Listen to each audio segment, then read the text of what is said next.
अगर इस समय नींद नहीं आ रही है और आप ये सोचकर परेशान हो कि कल फिर थकान के साथ उठना पड़ेगा, अगर शरीर बिस्तर पर है लेकिन मन अब भी कहीं भटका हुआ खड़ा है, अगर आंखें बंद करते ही बीता हुआ समय शोर मचाने लगता है, तो ये कहानी आपको सुनाई नहीं जाएगी। ये कहानी आपको धीरे धीरे अपने भीतर खींच लेगी, क्योंकि कुछ रातें सवाल नहीं मांगती, कुछ रातें जवाब भी नहीं देती, कुछ रातें बस इतना चाहती हैं कि आप खुद को पकड़ना छोड़ दो।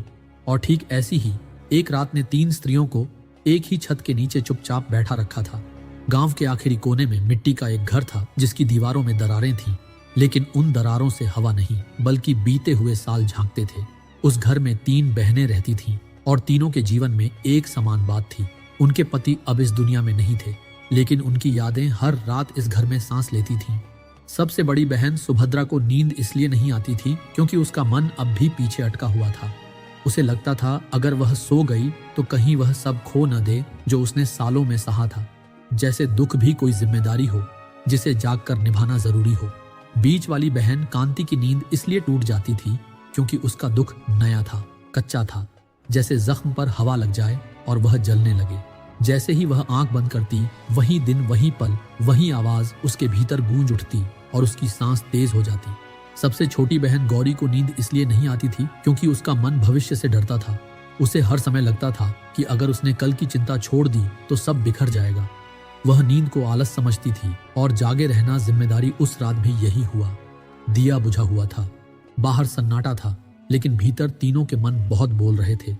तभी दरवाजे पर बहुत हल्की सी दस्तक हुई, ऐसी नहीं कि डर लगे, बस इतनी कि ध्यान खींच जाए। जब दरवाजा खुला तो सामने एक शांत चेहरा था, साधारण वस्त्र, आंखों में ऐसा ठहराव जैसे उसे कहीं पहुंचना नहीं है, जैसे समय उसके लिए रुका हुआ है। उसने भीतर आकर कुछ नहीं पूछा, कुछ नहीं बताया, बस चुपचाप बैठ गया। और उसी चुप्पी में ऐसा लगा जैसे कमरे की हवा बदल गई हो, थोड़ी हल्की, थोड़ी नरम, और फिर बहुत धीमे स्वर में उसने कहा, नींद को बुलाया नहीं जाता, नींद को अनुमति दी जाती है। और सुभद्रा ने पहली बार महसूस किया कि शायद वह सालों से खुद को सोने की अनुमति ही नहीं दे रही थी। कांति की सांस थोड़ी गहरी हुई और गौरी के मन में पहली बार यह विचार आया कि अगर आज सब छोड़ भी दिया जाए तो शायद कुछ टूटेगा नहीं। उस अजनबी ने अपना नाम नहीं बताया, लेकिन उसकी उपस्थिति में एक अजीब सा भरोसा था, जैसे कोई बहुत पुरानी बात याद आ रही हो जिसे कभी जाना जाता था। और वही रात थी जब तीनों ने पहली बार यह महसूस किया कि दुख के साथ जागते रहना कोई पुण्य नहीं होता। और यहीं से उनके भीतर कुछ बहुत धीरे धीरे ढीला पड़ने लगा, जैसे मन ने पहली बार अपनी मुट्ठी थोड़ी खोल दी हो और दूर कहीं उस मौन में गौतम बुद्ध की वह बात बिना कहे गूंज रही थी कि शांति पाई नहीं जाती। शांति तब आती है जब पकड़ छूट जाती है। और उस रात नींद अभी आई नहीं थी, लेकिन रास्ता दिखने लगा था। अगर कभी आपको लगे कि नींद शरीर की नहीं बल्कि भरोसे की कमी से रुकती है, अगर आपको लगे कि बिस्तर नरम है लेकिन भीतर कहीं कठोरता जमी हुई है, अगर आपको लगे कि अंधेरा बाहर नहीं बल्कि मन में फैला है, तो समझ लेना कि उस रात कुछ बदलने वाला है। क्योंकि ठीक ऐसी ही एक रात फिर आई थी। और उस रात की खास बात यह नहीं थी कि बाहर चांद कैसा था या हवा ठंडी थी, बल्कि यह थी कि तीनों बहनों के भीतर कुछ हल्का होने की जगह बन रही थी। उस अजनबी के चले जाने के बाद भी कमरे में उसकी उपस्थिति रुकी हुई थी, जैसे शब्द खत्म हो गए हों लेकिन अर्थ अभी भी तैर रहा हो। सुभद्रा देर तक बैठी रही। उसे लगा जैसे वर्षों से उसने अपने दुख को सीने से बांध रखा था, जैसे दुख अगर छूट गया तो पहचान भी छूट जाएगी। और पहली बार उसे यह डर दिखा कि शायद वह दुख को नहीं बल्कि खुद को पकड़े हुए थी।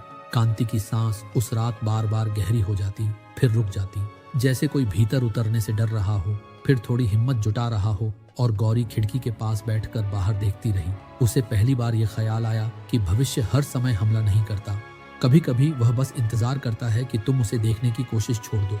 रात गहरी होती चली गई और सन्नाटा अब भारी नहीं था, वह किसी गर्म कंबल जैसा हो गया था। तभी सुभद्रा ने बहुत धीमे से कहा, क्या तुम्हें लगता है कि हम सोने से डरती हैं? कांति ने जवाब नहीं दिया, लेकिन उसकी आंखों से एक आंसू बिना आवाज के बह गया। और गौरी ने कहा, मुझे लगता है हम जागने को ही सुरक्षा मान बैठी हैं, जैसे अगर हम सो गए तो कुछ बुरा हो जाएगा। उस क्षण किसी ने उपदेश नहीं दिया, किसी ने समाधान नहीं सुझाया, लेकिन उसी मौन में एक समझ उतरने लगी कि नींद कोई कमजोरी नहीं है, वह एक भरोसा है कि दुनिया बिना हमारी चौकसी के भी चल सकती है। सुभद्रा को अपने पति की याद आई, लेकिन इस बार याद में बोझ नहीं था, बस एक तस्वीर थी, जो आई और चली गई। कांति ने पहली बार उस दिन की पूरी कहानी दोहराने की कोशिश नहीं की। उसने बस इतना देखा कि स्मृति आई और वह सांस के साथ बाहर निकल गई। गौरी ने पहली बार भविष्य के सवालों को जवाब नहीं दिया। उसने उन्हें आने दिया और जाते हुए देखा, और इस देखने भर से उसके कंधों का भार थोड़ा ढीला पड़ गया। बाहर कहीं दूर कुत्ते भौंक रहे थे, लेकिन भीतर कोई हलचल नहीं थी, जैसे मन ने पहली बार पहरा हटाया हो। और इसी हटते पहरे में एक बहुत पुरानी सीख बिना आवाज के उतर आई।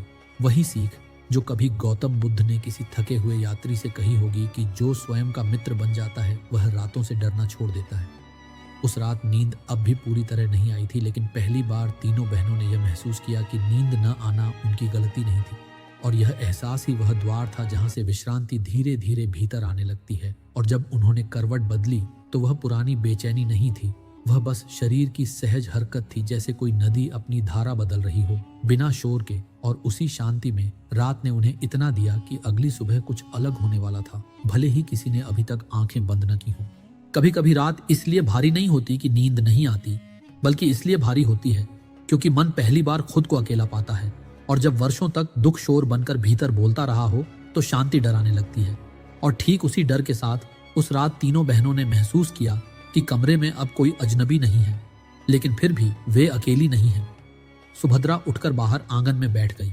मिट्टी ठंडी थी, आसमान साफ था, और तारों को देखकर उसे पहली बार यह ख्याल आया कि दुनिया ने उसके पति के जाने के बाद भी सांस लेना बंद नहीं किया। कांति चौखट पर बैठी रही। उसे लगा जैसे उसके भीतर कोई रस्सी ढीली पड़ रही हो जो बरसों से कसकर बांधी गई थी। और गौरी ने चुपचाप दीवार से टेक लगाई।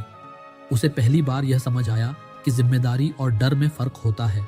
डर मन को जकड़ता है, जिम्मेदारी मन को थामती है, और वह अब तक डर को ही जिम्मेदारी समझ बैठी थी। रात आगे बढ़ती गई, लेकिन अब समय काटने जैसा नहीं लग रहा था, जैसे कोई मंजिल तक पहुंचने की जल्दी हो, बल्कि ऐसा लग रहा था जैसे रास्ता खुद चल रहा हो। सुभद्रा ने अचानक कहा, मैंने हमेशा सोचा कि अगर मैं दुख को पकड़े रहूंगी तो मैं अपने जीवन के साथ ईमानदार रहूंगी, लेकिन आज पहली बार मुझे लग रहा है कि शायद मैंने खुद के साथ ही बेईमानी की है। कांति की आंखें भर आईं। उसने कहा, मुझे डर लगता है कि अगर मैं सो गई तो मैं उसे भूल जाऊंगी। और यह कहते ही उसे पहली बार यह एहसास हुआ कि स्मृति और पीड़ा एक चीज नहीं होती। गौरी ने बहुत धीरे से कहा, और मुझे डर लगता है कि अगर मैंने सोने दिया तो कल टूट जाएगा। लेकिन यह कहते कहते उसके भीतर यह सवाल उठा कि क्या कल सच में उसकी चौकसी से टिका हुआ है, या वह बस खुद को जरूरी महसूस कराने का बहाना था। उसी क्षण हवा चली, पत्ते हिले, और एक पल के लिए लगा जैसे किसी ने उन्हें सोने को नहीं कहा, किसी ने आंख बंद करने को नहीं कहा। फिर भी शरीर अपने आप वह मुद्रा ढूंढने लगा जहां उसे लड़ना नहीं पड़ता, जहां वह बस टिक सकता है। और उसी टिकने में एक बहुत सूक्ष्म बात हुई। दुख भागा नहीं, यादें मिटी नहीं, भविष्य खत्म नहीं हुआ, लेकिन उनका भार जैसे नीचे रख दिया गया हो। और उस क्षण यह समझ भीतर उतरी कि नींद कोई पुरस्कार नहीं है। नींद एक अनुमति है जो हम खुद को देते हैं। और उस अनुमति के पहले स्वाद ने तीनों बहनों को भीतर से इतना शांत कर दिया कि चाहे नींद पूरी तरह आई या नहीं, लेकिन वह पुरानी बेचैनी अब लौटने वाली नहीं थी। और इसी शांति में रात ने उन्हें अपनी अगली परत दिखाने के लिए तैयार कर लिया। रात अब अपनी आधी यात्रा पार कर चुकी थी, और घर के भीतर की हवा वैसी नहीं रही थी जैसी पहले थी, जैसे किसी ने बिना दिखाई दिए खिड़की खोल दी हो और भीतर जमी हुई गर्मी धीरे धीरे बाहर जाने लगी हो। सुभद्रा चुपचाप अपनी जगह लेट गई। उसे यह अनुभव नया लगा कि लेटना किसी हार की तरह नहीं, बल्कि विश्राम की तरह महसूस हो सकता है। उसकी पीठ ने पहली बार बिस्तर को पूरी तरह छुआ, और उसे यह ध्यान भी नहीं रहा कि वह कब सीधी से थोड़ी तिरछी हुई, कब उसके हाथ अपने आप ढीले पड़े। उसके भीतर एक पुरानी आदत थी कि सोते समय भी मुट्ठी बंद रहती थी, जैसे कुछ गिर न जाए।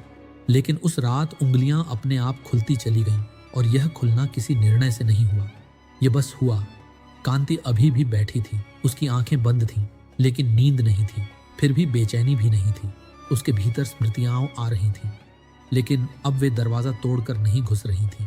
वे बस बाहर खड़ी थीं, जैसे कोई जानता हो कि भीतर जगह कम है और वह इंतजार कर सकता है। उसने पहली बार यह महसूस किया कि याद आना और घायल करना एक बात नहीं होती। यादें भी तब शांत हो जाती हैं जब उन्हें साबित करने की जरूरत नहीं पड़ती। गौरी ने आहिस्ता से दीवार का सहारा छोड़ा, और लेटते हुए उसने यह नहीं सोचा कि कल क्या करना है। उसने बस इतना महसूस किया कि अभी कुछ करने की जरूरत नहीं है। उसका शरीर वर्षों बाद पहली बार बिना आदेश के ढीला पड़ा और मन ने पहली बार भविष्य की सूची नहीं बनाई। बाहर कहीं किसी पक्षी ने नींद में आवाज की और फिर सब शांत हो गया। उस शांति में कोई विशेष दृश्य नहीं था, कोई दिव्यता नहीं थी, कोई चमक नहीं थी, बस साधारण सा ठहराव था। और यही साधारणपन इतना सच्चा था कि तीनों बहनों के भीतर कुछ पिघलने लगा। सुभद्रा के भीतर यह स्वीकार उतर रहा था कि दुख को ढोना वफादारी नहीं होती। कांति के भीतर यह समझ बैठ रही थी कि प्रेम स्मृति में भी जिंदा रह सकता है बिना पीड़ा के। और गौरी के भीतर यह भरोसा उग रहा था कि दुनिया एक रात उसकी चौकसी के बिना भी संभल सकती है। किसी ने उन्हें यह नहीं सिखाया कि कैसे सोना है, लेकिन उस रात उन्होंने यह सीख लिया कि जागते रहने से जीवन नहीं चलता, जीवन भरोसे से चलता है। और इसी भरोसे के बीच उनकी सांसें लंबी होने लगी, गहरी नहीं, बस लंबी, जैसे किसी ने समय को फैलाना शुरू कर दिया हो। नींद अभी भी पूरी तरह उतरी नहीं थी, लेकिन उसके पहले की दहलीज साफ दिखने लगी थी।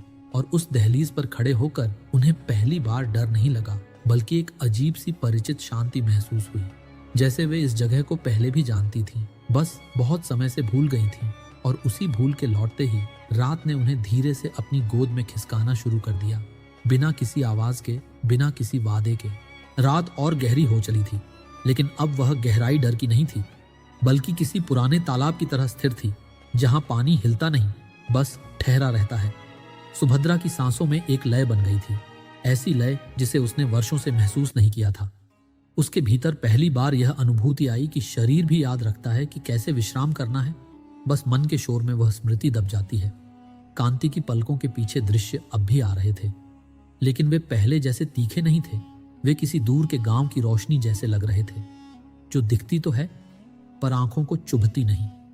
गौरी ने करवट बदली और उसे यह एहसास हुआ कि करवट बदलना भी अब भागना नहीं रहा, वह बस शरीर की सहज हरकत बन गया था। उस घर में कोई मंत्र नहीं बोला गया, कोई प्रार्थना नहीं हुई, फिर भी भीतर कुछ बहुत गहरा घट रहा था, जैसे वर्षों से कसे हुए गांठें अपने आप ढीली पड़ रही हों। बिना किसी आदेश के, बिना किसी प्रयास के सुभद्रा के भीतर एक स्मृति उठी, उसके पति की हंसी जिसमें कोई पीड़ा नहीं थी। और यह पहली बार था जब वह हंसी बिना पछतावे के आई। उसने उसे रोकने की कोशिश नहीं की और न ही पकड़ कर रखने की, और उसी न पकड़ने में वह स्मृति आई और चली गई। कांति ने महसूस किया कि उसकी छाती पर जो भारीपन रहता था वह अब पहले जितना नहीं है, जैसे किसी ने भीतर से थोड़ा भार निकाल लिया हो। उसने पहली बार यह माना कि दुख को याद रखने के लिए दुख में डूबे रहना जरूरी नहीं होता। गौरी के मन में कल की योजनाएं आईं, लेकिन वे कागज की तरह हल्की थीं। उनमें डर की स्याही नहीं थी, और पहली बार उसे यह भरोसा हुआ कि भविष्य हर समय परीक्षा नहीं लेता। कभी कभी वह बस इंतजार करता है कि तुम उसे पकड़ना छोड़ दो। बाहर हवा बह रही थी, पत्ते सरसराए फिर शांत हो गए, जैसे प्रकृति भी यह समझ रही हो कि भीतर कुछ नाजुक घट रहा है और उसे छेड़ना नहीं चाहिए। उस शांत बहाव में तीनों बहनों की सांसें और धीमी हो गईं। अब उन्हें यह ध्यान भी नहीं रहा कि वे जाग रही हैं या सो रही हैं। वह सीमा धुंधली होने लगी, जहां जागरण और नींद अलग अलग दिखाई देते हैं, और उसी धुंध में मन ने पहली बार पहरा छोड़ दिया, न पूरी तरह न हमेशा के लिए, बस इस रात के लिए। और यही छोड़ना उनके लिए सबसे बड़ा साहस था, क्योंकि वे यह समझने लगी थीं कि नियंत्रण छोड़ना हार नहीं है, बल्कि थकान के बाद का स्वाभाविक विश्राम है। और इसी विश्राम में समय ने अपनी गति कम कर दी। घड़ी की टिक टिक अब सुनाई नहीं दे रही थी। रात लंबी नहीं लग रही थी, वह बस हो रही थी। और इस होने में तीनों बहनों के चेहरे पर वह भाव उतर आया जो शब्दों में नहीं बताया जा सकता। वह भाव जो तब आता है जब भीतर कुछ सुरक्षित महसूस करने लगता है, और उसी सुरक्षा में नींद अब दरवाजे पर नहीं थी। वह बिना आवाज के कमरे में उतर चुकी थी, भले ही पूरी तरह नहीं, लेकिन इतनी कि बेचैनी लौट न सके। और रात उन्हें आगे की उस परत तक ले जाने लगी जहां सुबह आने से पहले मन पूरी तरह ढीला हो जाता है। रात ने अब बाहर से भीतर की ओर आना बंद कर दिया था। अब वह भीतर से ही फैल रही थी, जैसे कमरे की दीवारें नहीं बल्कि सांसें उसे थामे हुए हों। सुभद्रा को यह एहसास हुआ कि बहुत समय बाद उसने समय को गिनना छोड़ दिया है। न उसे यह पता था कि कितनी देर हो चुकी है, न यह कि कितना बाकी है। और यही न जानना उसके लिए किसी वरदान जैसा था, क्योंकि वर्षों से वह हर पल को मापती आई थी, दुख से, थकान से, यादों के वजन से। और पहली बार उसे यह समझ आया कि जब समय को मापा नहीं जाता तभी वह आराम देता है। कांति की आंखें अब पूरी तरह बंद थीं, लेकिन उसका चेहरा शांत था, जैसे कोई भीतर से थम गया हो। उसे यह भी याद नहीं रहा कि आखिरी बार उसने कब बिना डर के आंखें बंद की थीं।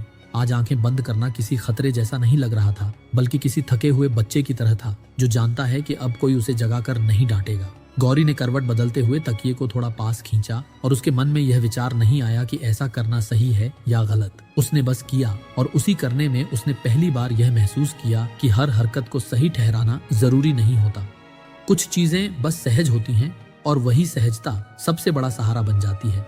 उस घर में अब कोई शब्द नहीं बचे थे, लेकिन अर्थ हर जगह था। दीवारों में, छत में, सांसों में और उस मौन में यह बात बहुत साफ हो गई थी कि दुख का सम्मान उसे ढोते रहने में नहीं बल्कि उसे विश्राम देने में है। यही वह मौन था जिसमें कभी किसी वृक्ष के नीचे बैठे गौतम बुद्ध ने बिना कुछ कहे यह समझ दिया होगा कि जब मन अपने बोझ को जमीन पर रख देता है तभी धरती उसे थामती है। और उसी थामे जाने के भरोसे में सुभद्रा की सांसें इतनी हल्की हो गईं कि उन्हें गिनना भी जरूरी नहीं लगा। कांति के भीतर स्मृति अब कहानी नहीं सुना रही थी, वह बस एक छाया की तरह थी जो आती है और अपने आप चली जाती है। और गौरी के भीतर भविष्य पहली बार दुश्मन नहीं लग रहा था, वह बस एक रास्ता था जो अभी देखा नहीं गया है और जिसे अभी तय भी नहीं करना है। रात अब उस मोड़ पर थी जहां नींद और जागरण के बीच कोई रेखा नहीं बचती, और वहीं तीनों बहनों ने बिना यह जाने कि कब क्या हुआ अपने भीतर वह स्थिति पा ली जहां लड़ना बंद हो जाता है, कोशिश खत्म हो जाती है और मन इतना सुरक्षित हो जाता है कि उसे नींद को बुलाने की जरूरत नहीं पड़ती। नींद खुद आकर बैठ जाती है और जाते जाते यह वादा छोड़ जाती है कि अगली बार आना इतना मुश्किल नहीं होगा। रात अब अपनी आखिरी गहराइयों में उतर रही थी और घर के भीतर जो शांति बनी हुई थी वह किसी विजय की तरह नहीं बल्कि स्वीकृति की तरह थी। सुभद्रा को यह महसूस हो रहा था कि उसके शरीर का हर हिस्सा जैसे अपने अपने स्थान पर टिक गया है। उसे यह भी याद नहीं रहा कि उसने कब आंखें बंद की थीं या कब विचारों का सिलसिला धीमा पड़ा था। बस इतना अनुभव था कि भीतर अब कोई खिंचाव नहीं है, कोई प्रतिरोध नहीं है, और यही प्रतिरोध वर्षों से उसे थकाता आया था। कांति की सांसें अब इतनी सहज थीं कि उनके बीच कोई गिनती नहीं बची थी, न लंबी न छोटी, बस स्वाभाविक। और उस स्वाभाविकता में उसका मन पहली बार यह स्वीकार कर पा रहा था कि जो बीत गया वह बीत गया है और जो शेष है वह अब भी जिया जा सकता है। बिना अपराध बोध के, बिना डर के, गौरी के चेहरे पर जो कठोरता समय से पहले आ गई थी वह ढीली पड़ने लगी थी, जैसे जिम्मेदारियों की गठरी उसने थोड़ी देर के लिए नीचे रख दी हो। और यह समझ उसे भीतर से हल्का कर रही थी कि जिम्मेदारी रखने का अर्थ यह नहीं होता कि हर पल उसे कंधे पर ही रखा जाए। कभी कभी उसे जमीन पर रखने से ही ताकत बचती है।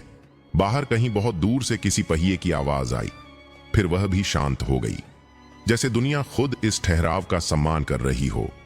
उस घर में अब कोई जाग नहीं रहा था और कोई सो भी नहीं रहा था।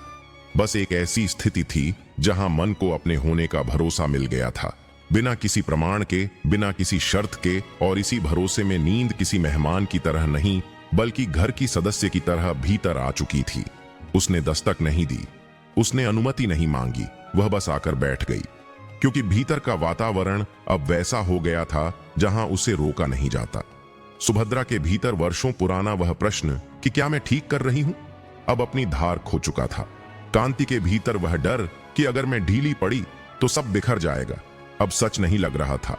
और गौरी के भीतर वह बेचैनी कि कल को थामे बिना आज नहीं जिया जा सकता, अब झूठ जैसी महसूस हो रही थी। रात अब किसी कहानी की तरह आगे नहीं बढ़ रही थी, वह बस सांसों के साथ बह रही थी।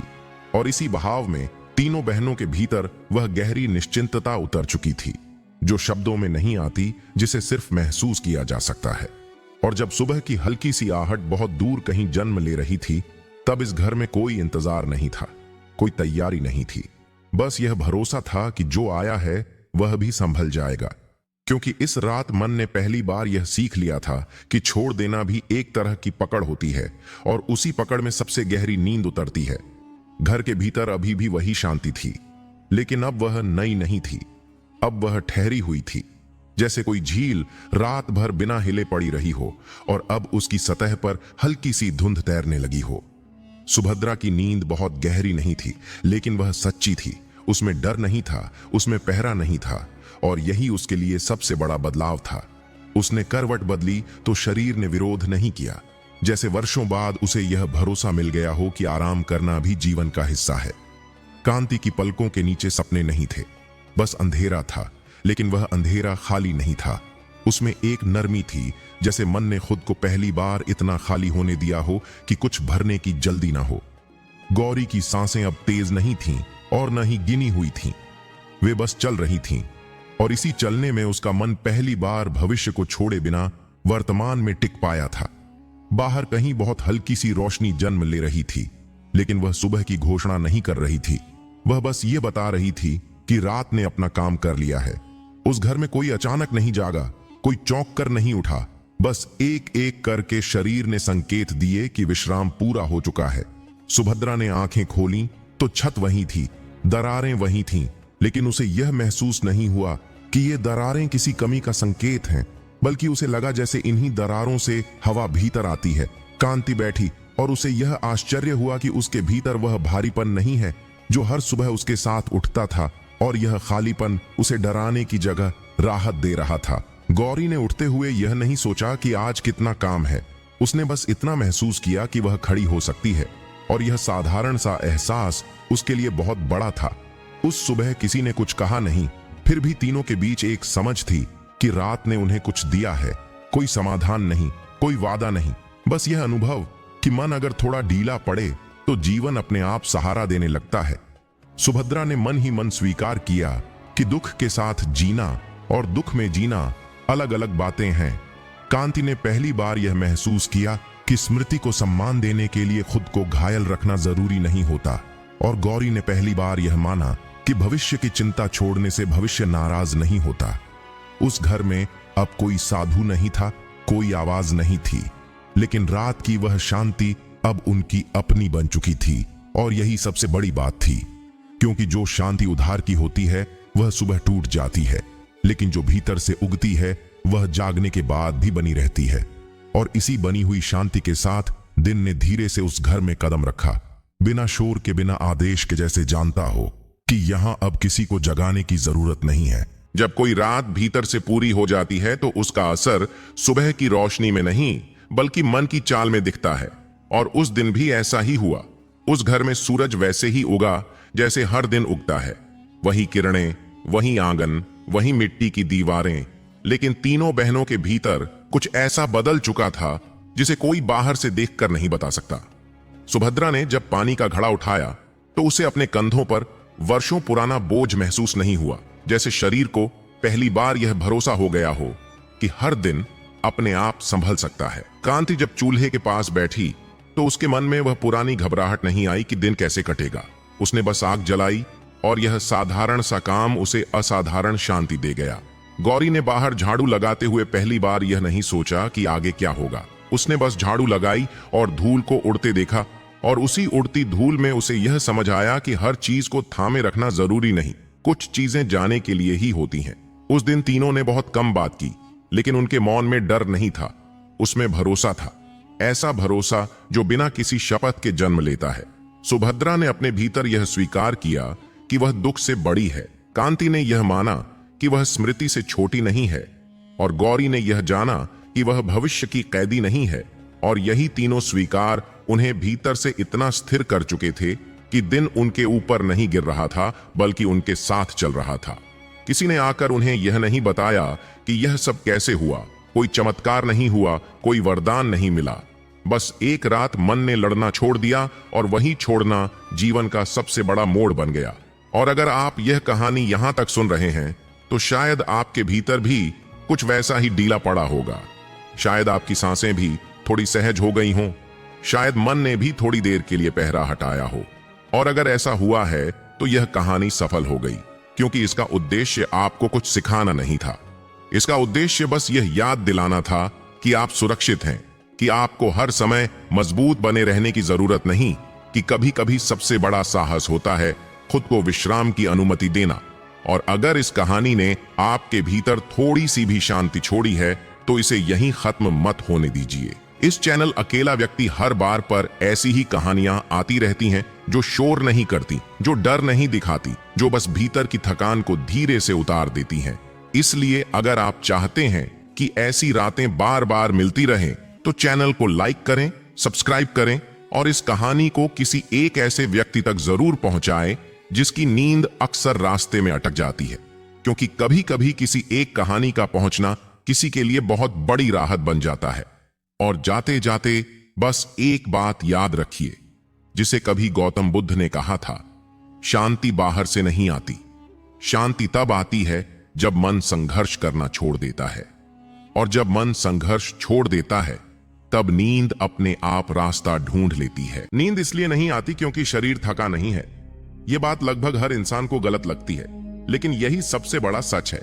शरीर तो रोज थकता है, खेत में काम करने वाला भी थकता है, दफ्तर में बैठने वाला भी थकता है, मोबाइल चलाने वाला भी थकता है।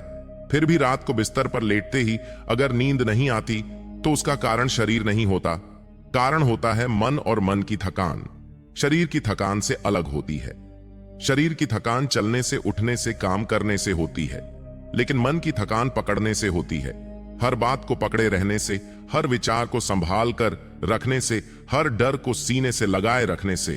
और जब रात आती है तो शरीर तो कहता है अब बस लेट जाओ, लेकिन मन कहता है अभी नहीं, अभी खतरा टला नहीं, अभी सब ठीक नहीं हुआ, अभी कुछ छूट गया है। और यही अभी शब्द नींद का सबसे बड़ा दुश्मन बन जाता है। विज्ञान इसे बहुत साफ भाषा में बताता है।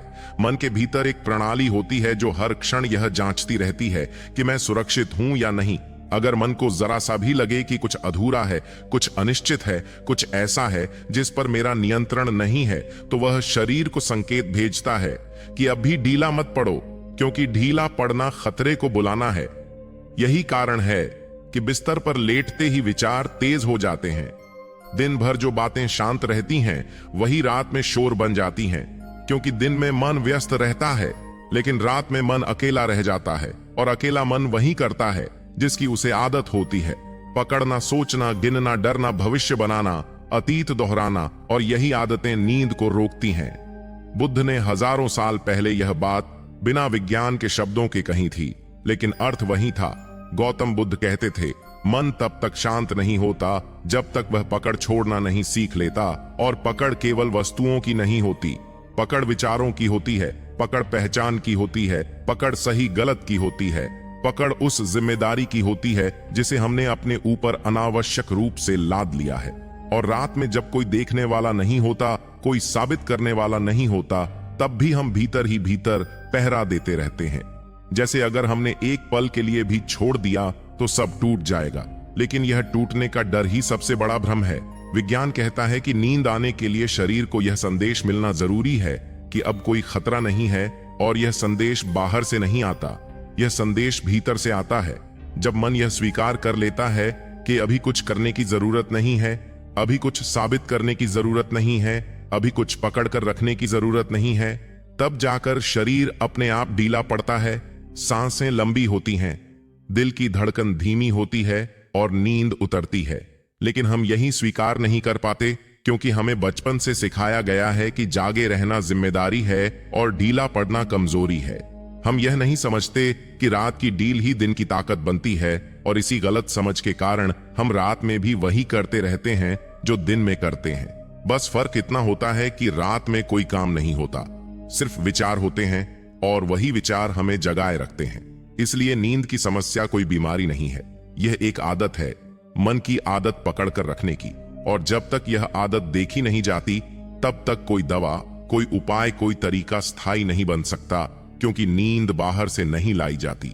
नींद तब आती है जब मन अपने पहरे से नीचे उतर आता है, और यही उतरना सबसे कठिन लगता है, क्योंकि उतरने का अर्थ है भरोसा करना, और भरोसा वही चीज है जिसे मन सबसे अंत में सीखता है। और जब तक मन यह नहीं सीख लेता, तब तक बिस्तर कितना भी नरम हो, रात कितनी भी शांत हो, नींद दरवाजे पर आकर लौट जाती है, क्योंकि भीतर से आवाज आती है, अभी नहीं, अभी खतरा बाकी है। मन जब रात को जागता रहता है तो वह इसलिए नहीं जागता कि उसे कुछ नया सोचना है, वह इसलिए जागता है क्योंकि दिन भर जो सोचा गया था उसे छोड़ने का अभ्यास नहीं किया गया। और यह छोड़ना विज्ञान की भाषा में भी उतना ही जरूरी है जितना बुद्ध की दृष्टि में, क्योंकि मन कोई मशीन नहीं है जिसे बंद करने का बटन दबा दिया जाए। मन एक प्रवाह है, और प्रवाह तब तक चलता रहता है जब तक उसे दिशा न मिले। दिन में दिशा बाहर से मिलती है, काम से, लोगों से, शोर से, जिम्मेदारियों से। लेकिन रात में जब ये सब हट जाते हैं तब मन को अपनी ही आदतों के सहारे रहना पड़ता है, और अगर आदत पकड़ने की है तो वही पकड़ रात भर चलती रहती है। विज्ञान बताता है कि दिन में जब हम किसी चिंता को दबाते हैं, उसे हल नहीं करते, बस आगे बढ़ जाते हैं, तो वह चिंता खत्म नहीं होती, वह बस पृष्ठभूमि में चली जाती है। और रात में जब बाहरी उत्तेजनाएं कम होती हैं, तब वही दबा हुआ मन सामने आ जाता है। इसी कारण बिस्तर पर लेटते ही वही बातें लौट आती हैं जिन्हें हमने दिन में अनदेखा किया था। फर्क बस इतना होता है कि रात में उन्हें टालने का कोई साधन नहीं बचता और मन घबरा जाता है, क्योंकि घबराहट मन का पुराना तरीका है ध्यान खींचने का। बुद्ध ने इसे बहुत सरल शब्दों में कहा था कि जो मन दिन में देखा नहीं जाता वह रात में चिल्लाता है, और यह चिल्लाना कोई शोर नहीं होता, यह विचारों की भीड़ होती है, एक के बाद एक आते हुए सवाल, क्या सही किया, क्या गलत किया, कल क्या होगा, अगर ऐसा हो गया तो, अगर वैसा नहीं हुआ तो। और यह अगर शब्द मन को भविष्य में धकेल देता है, जबकि नींद हमेशा वर्तमान में आती है। विज्ञान भी यही कहता है, नींद के लिए मन को वर्तमान क्षण में टिकना जरूरी है, लेकिन हम टिकते नहीं हैं, क्योंकि वर्तमान में टिकने का अर्थ है नियंत्रण छोड़ना, और नियंत्रण छोड़ना मन को असुरक्षित लगता है, इसलिए वह भविष्य में भागता है, योजनाएं बनाता है, खतरे गिनता है, ताकि खुद को जरूरी महसूस कर सके। बुद्ध ने इसे अहंकार नहीं बल्कि डर कहा था। डर कि अगर मैं पहरा छोड़ दूंगा तो कुछ टूट जाएगा, जबकि सच्चाई यह है कि जो चीजें हमारे पहरे पर टिकी होती हैं वे पहले से ही कमजोर होती हैं, और जो चीजें स्वाभाविक होती हैं वे बिना पहरे के भी चलती हैं। विज्ञान बताता है कि जब मन लगातार भविष्य या अतीत में भटकता है तो शरीर को यह संदेश जाता है कि अभी सतर्क रहना है, और सतर्कता की अवस्था में नींद संभव नहीं होती, क्योंकि नींद विश्राम की अवस्था है, और विश्राम तभी आता है जब खतरा समाप्त माना जाए। लेकिन खतरा वास्तविक नहीं होता, खतरा विचारों का होता है, और विचार तब तक खतरा बने रहते हैं जब तक उन्हें सच मान लिया जाए। बुद्ध इसी बिंदु पर कहते हैं कि विचार सत्य नहीं है, वे सिर्फ घटनाएं हैं जो आती हैं और जाती हैं, लेकिन हम उन्हें पकड़कर बैठ जाते हैं और रात भर उन्हीं घटनाओं को दोहराते रहते हैं, जैसे कोई पुरानी फिल्म बार बार चला रहा हो और हर बार वही दृश्य देखकर फिर से डर जाए। और जब तक यह फिल्म चलती रहती है तब तक नींद बाहर खड़ी रहती है, क्योंकि नींद को किसी कहानी की जरूरत नहीं होती। नींद को सिर्फ खाली जगह चाहिए, और खाली जगह तब बनती है जब मन यह मान ले कि अभी किसी निष्कर्ष पर पहुंचना जरूरी नहीं है। इस हिस्से में समझने वाली बात बस इतनी है कि नींद की समस्या विचारों की अधिकता नहीं है, नींद की समस्या विचारों के साथ हमारे संबंध की है।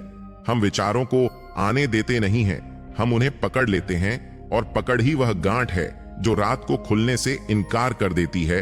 और जब तक यह गांठ दिखाई नहीं देती तब तक नींद के सारे उपाय बस अस्थायी राहत बनकर रह जाते हैं, क्योंकि जड़ वहीं रहती है, मन की पकड़। और इसी पकड़ को देखना अगले प्रवाह में अपने आप ढीला पड़ने लगता है, जैसे कोई मुट्ठी यह समझते ही खुल जाए कि उसने जिस चीज को कसकर पकड़ा है वह फिसलने वाली ही नहीं थी। मन की सबसे बड़ी चाल यह होती है कि वह खुद को बहुत जरूरी साबित करता रहता है, और रात उसी चाल की परीक्षा बन जाती है। दिन में मन कहता है, अगर मैं सोचूंगा नहीं तो गलती हो जाएगी, अगर मैं डरूंगा नहीं तो तैयारी कैसे होगी, अगर मैं सब कुछ नियंत्रित नहीं करूंगा तो लोग क्या कहेंगे।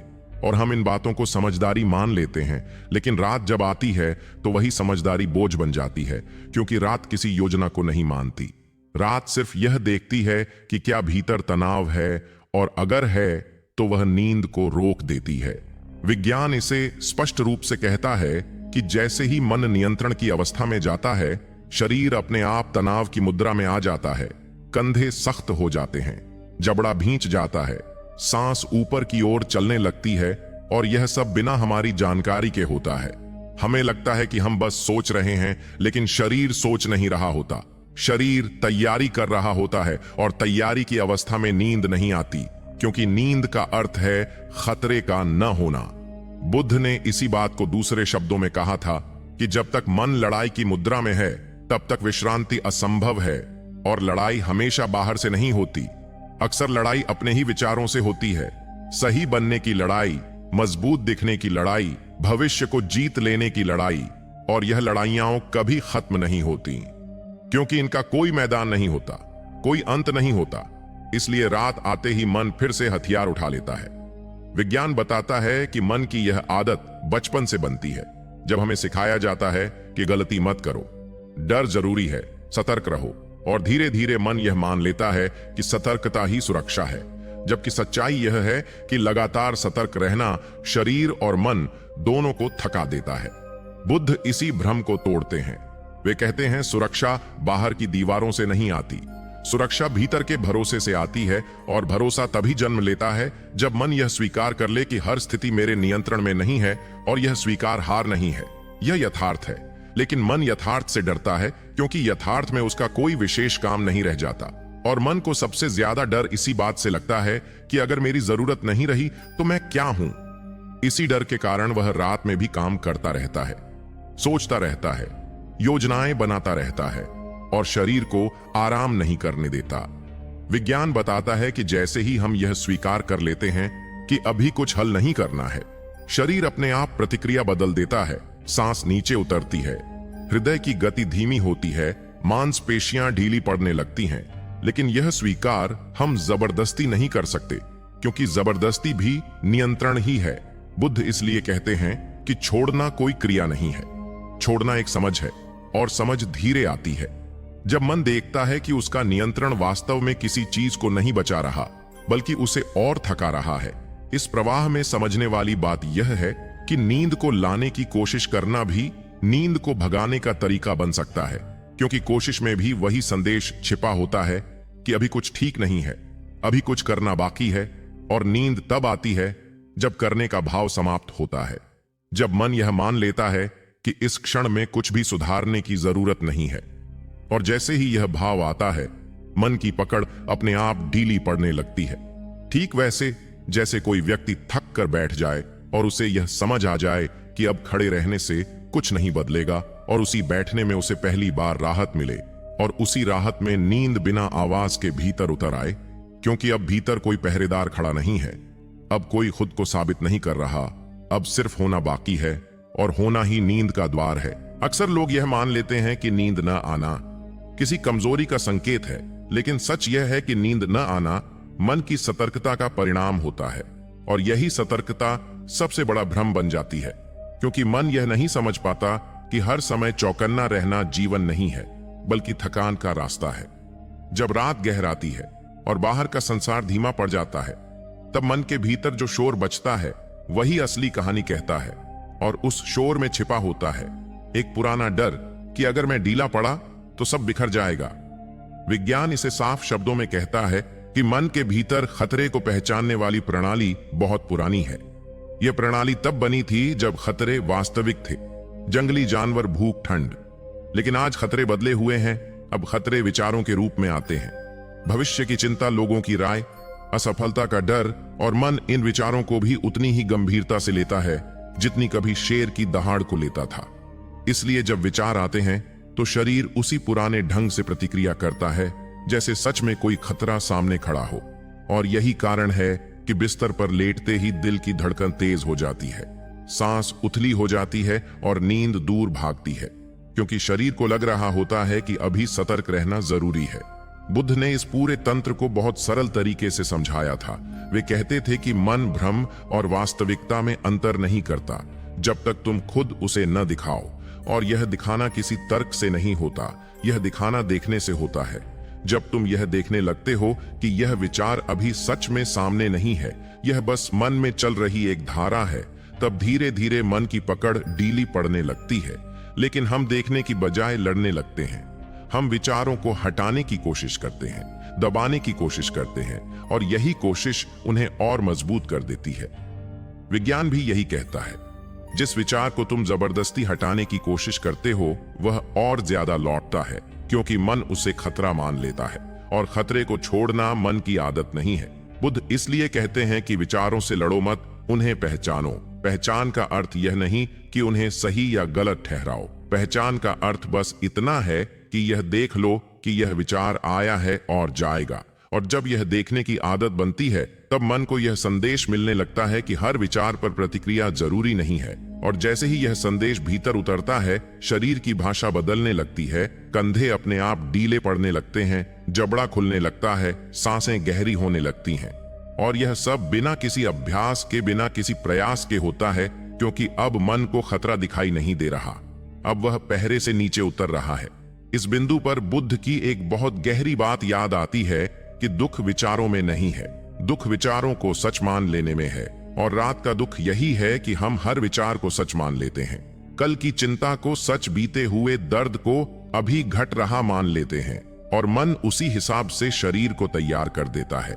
लेकिन जिस क्षण यह समझ आती है कि यह सिर्फ मन का खेल है, उसी क्षण खेल की पकड़ ढीली पड़ने लगती है और नींद धीरे धीरे अपने आप पास आने लगती है। इस हिस्से में समझने वाली बात यह है कि नींद को बुलाने का रास्ता विचारों को रोकना नहीं है।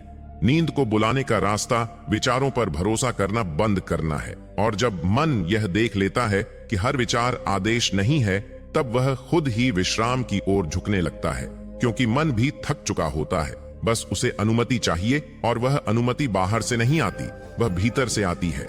उसी क्षण से जब तुम यह मान लेते हो कि अभी कुछ भी साबित करना जरूरी नहीं है, अभी कुछ भी ठीक करना जरूरी नहीं है, अभी बस होना ही काफी है, और यही होना नींद का सबसे गहरा आधार बन जाता है। सबसे अजीब बात यह है कि नींद तब सबसे ज्यादा दूर भागती है जब हम उसे सबसे ज्यादा चाहते हैं, और यही विरोधाभास मन को और उलझा देता है, क्योंकि इच्छा अपने आप में एक तनाव पैदा करती है।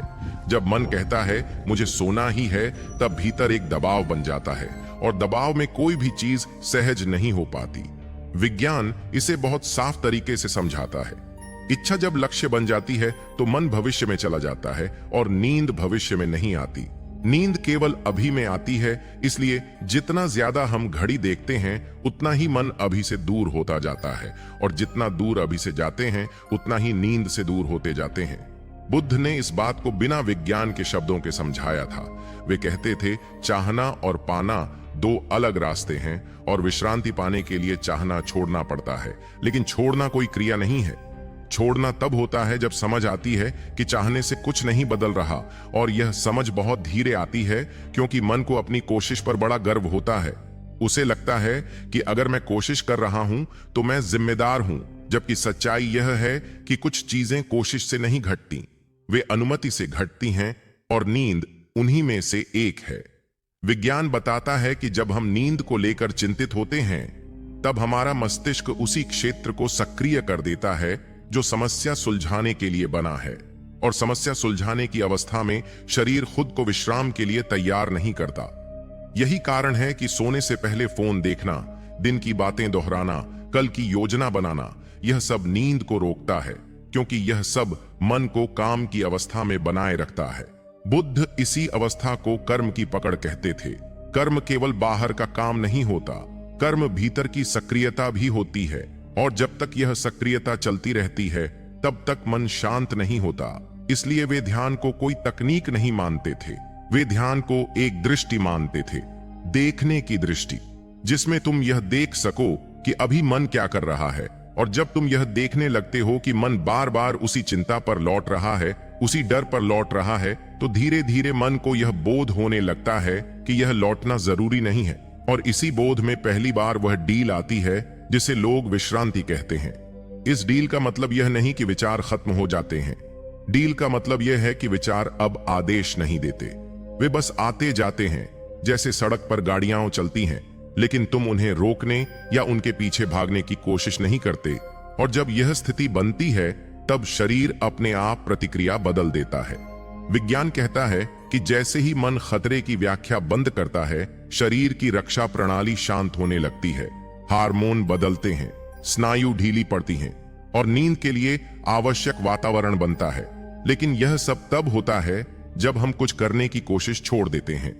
बुद्ध इसे अकर्म की अवस्था कहते थे, जहां कोई प्रयास नहीं होता, कोई संघर्ष नहीं होता, बस एक साक्षी भाव होता है। और इसी साक्षी भाव में मन को पहली बार यह भरोसा मिलता है कि अभी कुछ भी बिगड़ नहीं रहा। और यही भरोसा नींद की असली चाबी है, क्योंकि नींद कोई चीज नहीं है जिसे हासिल किया जाए, नींद एक स्थिति है जो तब पैदा होती है जब भीतर का तनाव समाप्त हो जाता है, और तनाव तब समाप्त होता है जब मन यह मान लेता है कि इस क्षण में कुछ भी बदलने की जरूरत नहीं है। और जैसे ही यह मान्यता आती है, वैसे ही नींद बिना शोर के, बिना सूचना के भीतर उतर आती है। जैसे कोई पुराना मित्र जो तब आता है जब घर का दरवाजा खुला हो लेकिन बुलाया न गया हो। अंत में बात बहुत सीधी रह जाती है, और यही सीधी बात सबसे ज्यादा देर से समझ आती है कि नींद कोई समस्या नहीं है। नींद एक संकेत है। संकेत इस बात का कि मन किस अवस्था में है। अगर मन लड़ रहा है तो नींद नहीं आएगी। अगर मन साबित कर रहा है तो नींद नहीं आएगी। अगर मन खुद को जरूरी बनाए रखने में लगा है तो नींद नहीं आएगी। और अगर मन ने यह मान लिया कि अभी कुछ भी पकड़ कर रखने की जरूरत नहीं है तो नींद अपने आप आ जाएगी। विज्ञान और बुद्ध दोनों यहीं मिलते हैं। विज्ञान कहता है कि जब खतरे की अनुभूति समाप्त होती है तब शरीर विश्राम में जाता है, और बुद्ध कहते हैं कि जब पकड़ समाप्त होती है तब शांति उतरती है। फर्क सिर्फ शब्दों का है, अनुभव एक ही है। हम अक्सर नींद को बाहर ढूंढते हैं, तकिए में, बिस्तर में, दवा में, तरीके में, लेकिन नींद बाहर कभी थी ही नहीं। नींद हमेशा भीतर की अवस्था का परिणाम रही है। जिस दिन मन यह देख लेता है कि उसका डर वास्तविक नहीं है, कि उसकी चिंता अभी घट नहीं रही है, कि उसका नियंत्रण वास्तव में किसी चीज को बचा नहीं रहा है, उसी दिन पहली बार मन ढीला पड़ता है। और यही ढील शरीर तक पहुंचती है, सांसों तक पहुंचती है, दिल की धड़कन तक पहुंचती है, और वहीं से नींद का रास्ता खुलता है। बुद्ध ने बहुत पहले कहा था कि मन को जबरदस्ती शांत नहीं किया जा सकता, मन को समझाया जा सकता है। और समझ तब आती है जब हम अपने ही अनुभव को ईमानदारी से देखना शुरू करते हैं कि हर रात जब हम लड़ते हैं तब नींद भागती है, और हर बार जब हम थक कर छोड़ देते हैं तब नींद पास आ जाती है। यही अनुभव सबसे बड़ा शिक्षक है।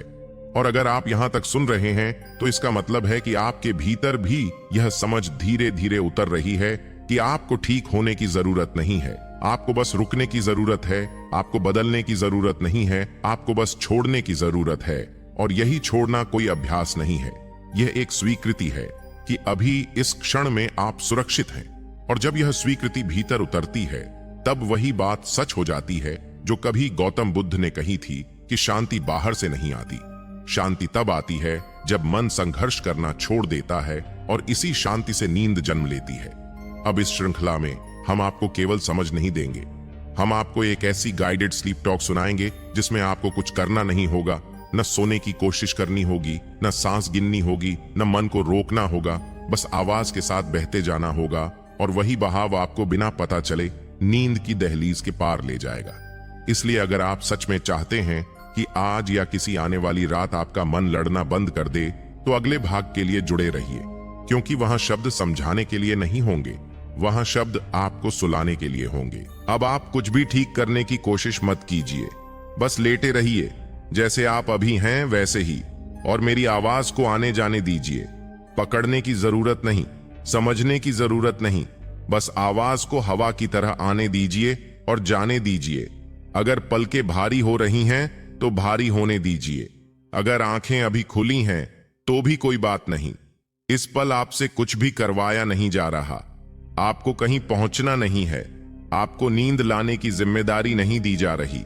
आपसे बस इतना कहा जा रहा है कि आप सुरक्षित हैं और अभी कुछ भी संभालना जरूरी नहीं है। अब धीरे धीरे अपनी सांस को महसूस कीजिए, सांस जैसी है वैसी ही रहने दीजिए, न गहरी करनी है न हल्की। बस यह जान लेना है कि सांस अपने आप आ रही है और अपने आप जा रही है। जैसे किसी नदी में पानी बहता है, उसे धक्का नहीं देना पड़ता, वैसे ही सांस बह रही है। अगर ध्यान बीच में कहीं और चला जाए तो उसे वापस लाने की जरूरत नहीं, बस जाने दीजिए।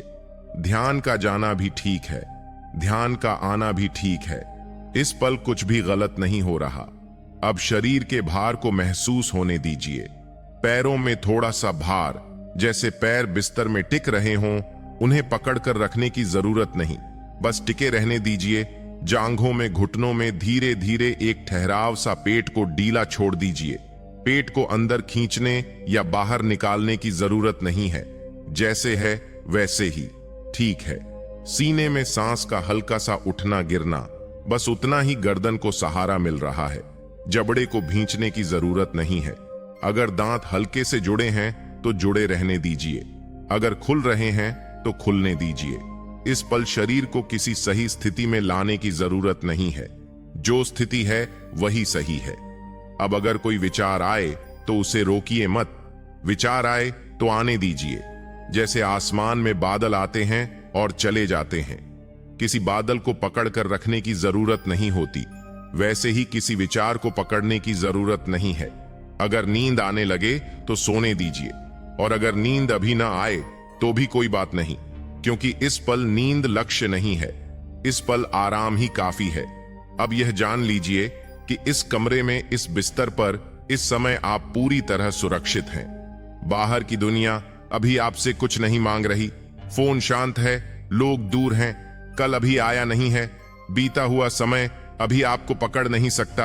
आप यहां हैं और यहां होना पर्याप्त है। अब मेरी आवाज को थोड़ा धीमा होते हुए सुनिए, शब्दों के बीच थोड़ा सा खालीपन आने दीजिए। उस खालीपन को भरने की जरूरत नहीं है, वही खालीपन आराम है, वही खालीपन विश्राम है। अब शरीर अपने आप जहां ढीला होना चाहता है होने दीजिए। अगर हाथ भारी लग रहे हैं तो भारी लगने दीजिए, अगर पैर हल्के लग रहे हैं तो हल्के लगने दीजिए। कुछ भी बदलने की कोशिश मत कीजिए। अब मेरी आवाज और धीमी होगी, शब्दों के बीच रुकावट थोड़ी लंबी होगी, और आप बस महसूस करते रहिए, सुनते रहिए, या अगर नींद आ जाए तो जाने दीजिए। मैं अब धीरे बोलूंगा, बहुत धीरे, और आप सिर्फ महसूस करते रहिए। कुछ करने की जरूरत नहीं है, कुछ साबित करने की जरूरत नहीं है, बस यही पल काफी है। और अगर इस बीच आप सो जाएं तो बिल्कुल ठीक है, और अगर न सोएं तो भी बिल्कुल ठीक है, क्योंकि इस पल आप सुरक्षित हैं और शरीर जानता है कि कब क्या करना है। और अब मैं और धीमा बोलूंगा और शब्दों के बीच की चुप्पी को बढ़ने दूंगा, और आप बस उसी चुप्पी में टिके रहिए, महसूस करते रहिए। अब यह जान लेना काफी है कि आप कहीं गिर नहीं रहे हैं, आप टिके हुए हैं, बिस्तर आपको थामे हुए है, जमीन अपनी जगह है, और आपको अभी किसी संतुलन को बनाए रखने की जरूरत नहीं है। अगर शरीर का कोई हिस्सा अपने आप थोड़ा सा सरकना चाहता है तो सरकने दीजिए, अगर स्थिर रहना चाहता है तो स्थिर रहने दीजिए। इस पल शरीर खुद जानता है कि उसे क्या चाहिए, और आपको बीच में आने की जरूरत नहीं है। अब मेरी आवाज को वैसे ही सुनते रहिए जैसे आप किसी कमरे में पंखे की आवाज सुनते हैं। आप उस आवाज को पकड़ते नहीं हैं, फिर भी वह सुनाई देती रहती है। ठीक वैसे ही शब्द आते रहेंगे और जाते रहेंगे, और आपको किसी शब्द को याद रखने की जरूरत नहीं है। अब सांस को फिर से महसूस होने दीजिए, बस इतना कि वह चल रही है। सांस का रास्ता जानने की जरूरत नहीं, बस यह जानना काफी है कि शरीर अपने आप सांस ले रहा है, जैसे उसने हमेशा लिया है, बिना आपसे पूछे, बिना आपसे मेहनत करवाए। अब पैरों में थोड़ा और भार महसूस होने दीजिए, जैसे पैरों को अब कोई उठाने वाला नहीं है, वे बस नीचे टिके हुए हैं। जांघों में, घुटनों में एक नरमी फैलने दीजिए, जैसे भीतर की सारी पकड़ धीरे धीरे ढीली पड़ रही हो। पेट को जैसा है वैसा ही रहने दीजिए, उसे समेटने या फैलाने की जरूरत नहीं है, वह सुरक्षित है। सीने में सांस अपने आप आ जा रही है और जा रही है। दिल को भी किसी गति को बदलने की जरूरत नहीं है, वह भी अपना काम जानता है। कंधों को अब कुछ नहीं उठाना है, उन्हें किसी जिम्मेदारी को थामे रहने की जरूरत नहीं है। अगर वे थोड़े से ऊपर हैं तो ऊपर रहने दीजिए, अगर नीचे गिरना चाहते हैं तो गिरने दीजिए। गर्दन को सहारा मिला हुआ है, सिर का भार अब आप नहीं संभाल रहे, बिस्तर संभाल रहा है। जबड़े को ढीला होने दीजिए, या जैसा है वैसा ही रहने दीजिए। इस पल कुछ भी ठीक या गलत नहीं है। अब अगर कोई विचार आए तो उससे बात मत कीजिए, उसे समझाने की कोशिश मत कीजिए, बस उसे ऐसे गुजर जाने दीजिए। जैसे कोई आवाज बाहर सड़क पर गुजर जाती है, वह आती है और चली जाती है और आपको उसमें शामिल नहीं होना पड़ता। अगर नींद आने लगे तो सोने दीजिए, अगर नींद अभी ना आए तो भी बिल्कुल ठीक है, क्योंकि इस पल आपको नींद लाने का काम नहीं दिया गया है। आपको बस आराम में रहने की अनुमति दी गई है। अब यह महसूस कीजिए कि इस कमरे में इस समय कोई खतरा नहीं है, कोई आपको बुला नहीं रहा, कोई आपसे कुछ मांग नहीं रहा। बाहर की दुनिया अभी दूर है और भीतर की दुनिया को अभी कुछ साबित नहीं करना है। आप सुरक्षित हैं, यह जानना ही काफी है। अब मेरी आवाज थोड़ी और धीमी हो जाएगी, शब्दों के बीच थोड़ा और खालीपन आएगा और आप उस खालीपन को भरने की कोशिश मत कीजिए। वही खालीपन विश्राम है, वही खालीपन गहराई है। अब शरीर जहां जहां भारी होना चाहता है होने दीजिए, जहां हल्का होना चाहता है होने दीजिए। कुछ भी बदलने की जरूरत नहीं है। अब मैं और धीमा बोलूंगा और आप बस सुनते रहिए या महसूस करते रहिए, या अगर नींद आ जाए तो उसमें चले जाइए, क्योंकि इस पल सब ठीक है और आपको अब कुछ भी संभालने की जरूरत नहीं है। अब इस पल को ऐसे मान लीजिए जैसे कुछ देर के लिए समय ने आपको छूना छोड़ दिया हो, घड़ी कहीं दूर रख दी गई हो और आपको यह जानने की जरूरत ना हो कि कितना बीत रहा है, कितना बाकी है। अगर शरीर थोड़ा और ढीला पड़ रहा है तो उसे ढीला पड़ने दीजिए। अगर कहीं हल्की सी हलचल है तो उसे रहने दीजिए। इस समय किसी भी अनुभव को बदलने की जरूरत नहीं है, क्योंकि जो हो रहा है वही ठीक है। मेरी आवाज को ऐसे सुनते रहिए जैसे कोई बहुत धीमी बारिश छत पर गिर रही हो। आप हर बूंद गिनने नहीं लगते, फिर भी बारिश होती रहती है। वैसे ही शब्द बहते रहेंगे और आपको बस यहां रहना है। अब फिर से सांस को महसूस होने दीजिए, बस इतना कि हवा अंदर आ रही है और बाहर जा रही है। न उसे पकड़ना है न छोड़ना है, बस होने देना है। जैसे शरीर जानता है कि उसे कितनी हवा चाहिए और कब छोड़नी है। अब पैरों में और ज्यादा ठहराव महसूस होने दीजिए, जैसे पैरों ने पूरी तरह यह जिम्मेदारी छोड़ दी हो कि उन्हें खुद को संभालना है।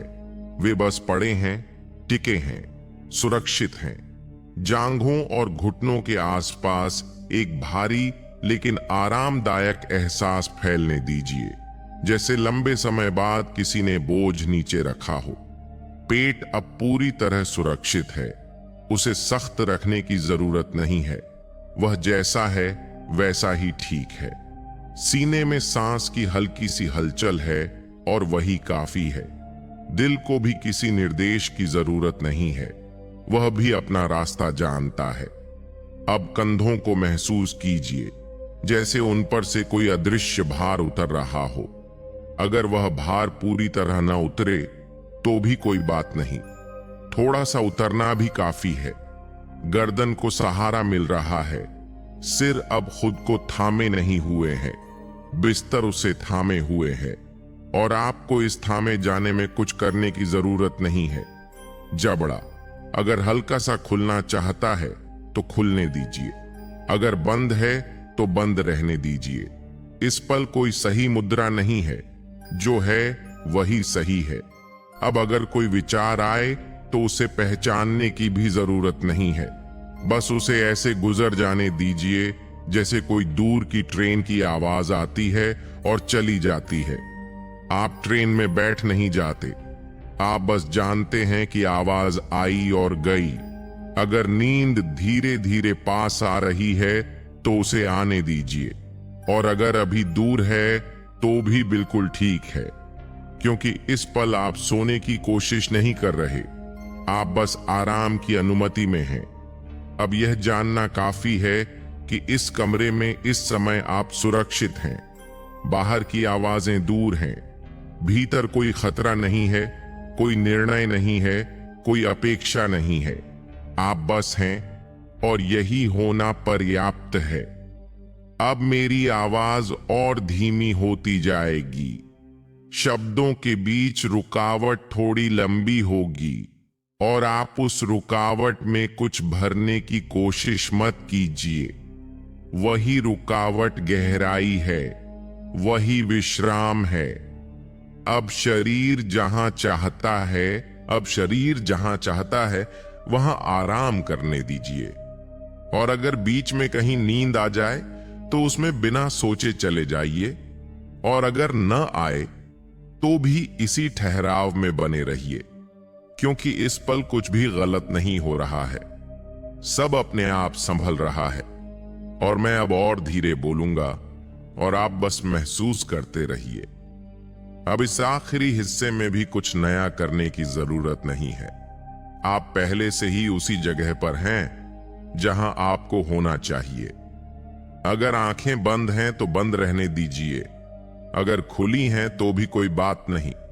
शरीर जानता है कि उसे कब क्या करना है और आपको उसकी देखरेख करने की जरूरत नहीं है। मेरी आवाज को अब और हल्का होने दीजिए, जैसे वह कमरे में तैर रही हो, आती हो, जाती हो और आपको उसे पकड़ने की जरूरत ना पड़े। अगर कभी शब्द टूट जाए या छूट जाए तो भी ठीक है, क्योंकि इस समय अर्थ जरूरी नहीं है, सिर्फ एहसास काफी है। अब फिर से बस इतना महसूस कीजिए कि सांस चल रही है, बिना किसी दिशा के, बिना किसी कोशिश के। हवा अंदर आ रही है, बाहर जा रही है और आप उसके बीच कहीं टिके हुए हैं। पैरों में अब पूरी तरह का भार रहने दीजिए, जैसे पैरों ने तय कर लिया हो कि अब उन्हें उठना नहीं है। जांघों में, घुटनों में एक स्थिरता है जो गहरी नहीं, बस भरोसे जैसी है।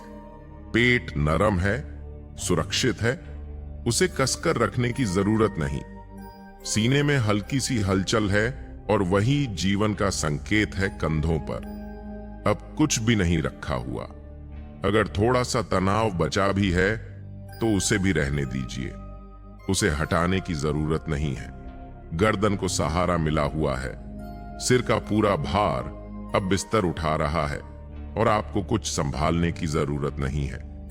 जबड़ा अपने आप ढीला पड़ सकता है या जैसा है वैसा ही रह सकता है। इस पल कोई सही या गलत नहीं है। अब अगर कोई विचार आए तो उसे ऐसे जाने दीजिए जैसे कोई पत्ता पानी पर बह जाता है। ना आप उसे पकड़ते हैं, न धक्का देते हैं, बस बहने देते हैं।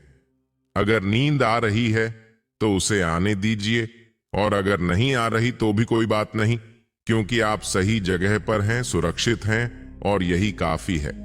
अब मेरी आवाज और धीमी हो जाएगी। शब्दों के बीच चुप्पी थोड़ी लंबी होगी और आप उस चुप्पी में बस टिके रहिए, महसूस करते रहिए, या अगर नींद आ जाए तो उसमें चले जाइए। और अगर आप अभी भी सुन रहे हैं तो बस इतना याद रखिए कि इस चैनल पर ऐसी ही शांत आवाजें और गाइडेड स्लीप टॉक्स मिलती रहती हैं।